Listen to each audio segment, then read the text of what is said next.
35 bob.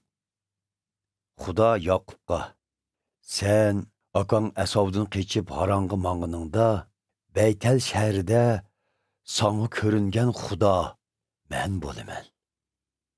Sen endi Baytalga berib, u yerda turib qol va men uchun bir qurbonlik supisi yasa", dedi.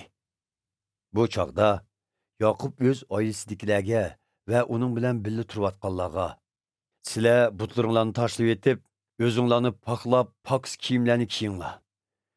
Biz bu yerdan ayrilib, Baytal shahriga boramiz. Men u yerda Xudoga atab bir qurbonlik supisi yasamoqchiman. Chunki men qiyinchilikqa uchrab, musofir bo'lib yurgan vaqtimda Xudo menga yordam qilib, menga yor bo'lgan edi", dedi. Bunun bilan ular bütün butlarini va qulg'idagi halqlarni Yoqubga topshirdi. Yoqub bu narsalarni Shakam shahriga yaqin joydagi dub darg'ining tubiga ko'mib qo'ydi.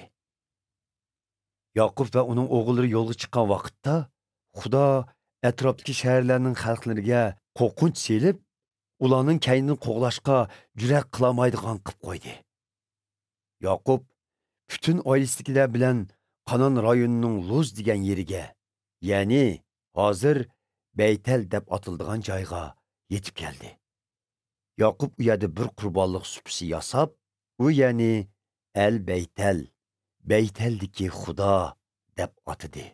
Chunki u oqsidan qechib Haranga manganda, Xudo u yerda uningga ko'ringan edi. Baytalga kelgandan keyin Ribaqaning inik onasi Debora vafot bo'ldi. U Baytalning janubidagi cho'ng bir dub darg'ining tubiga dafn qilindi. U daraxt Allon Baqut, ko'z yeshi darg'i deb ataldi.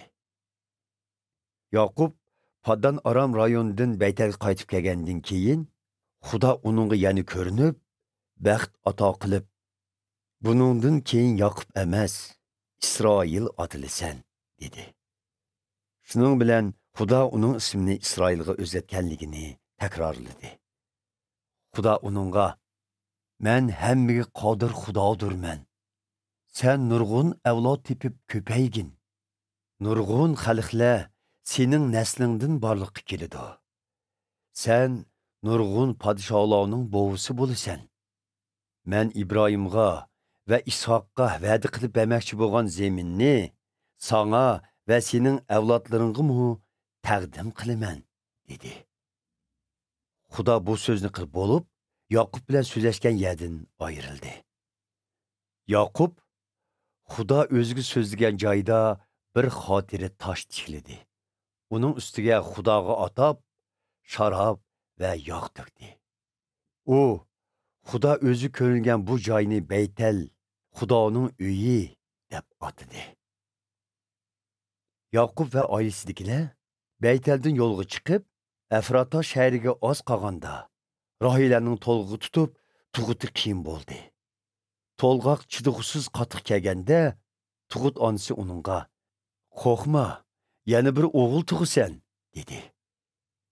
Uning jini tumshuqiga kelib, nafs to'xtay deganda, bolasiga Binoni, qayg'uliq o'g'lim deb ism qo'ydi. Bolaning dadisi bo'lsa uningga Benyamin, omadlik bola deb ism qo'ydi. Rohila vafot bo'lib, Efrataga, ya'ni hozir Baytlahem deb atiladigan shaharga mang'adigan yo'lning bo'yiga dafn qilindi. Yoqub Rohilaning qabrisining ustiga bir tosh obida qo'ygan edi.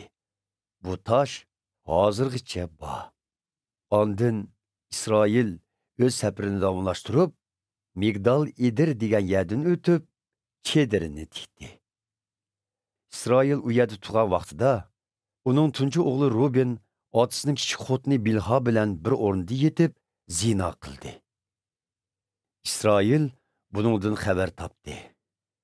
Yoqubning 12 o'g'li bo'lib, Liyahdan tug'ilganlari tunji o'g'li Ruben, ondan Shimon, Lavi, Yahuda, Isakar va Zubulunlardir. Rohiladan tug'ilganlari Yusuf va Binyamindir. Rohilaning dediki Bilhodin tug'ilganlari Dan va Naftalidir. Liyahning detikki Zilpodin tug'ilganlari bo'lsa, Gad va Ashirdir. Bu o'g'illarning hammasi Paddan Aramda tug'ilgan edi. Yaqub otasi Ishoqning yeniga, ya'ni Mamre degan yerga keldi. Mamre bo'lsa, Kiriat Arba, ya'ni Hebronning yenida bo'lib, bu dal İbrahim bilan Ishoq tug'an joy edi. Ishoq 180 yosh umr ko'rdi. U uzun yashab, ajdodlarining qishig'i ketdi. Uni o'g'illari Aso bilan Yaqub dafn qildi.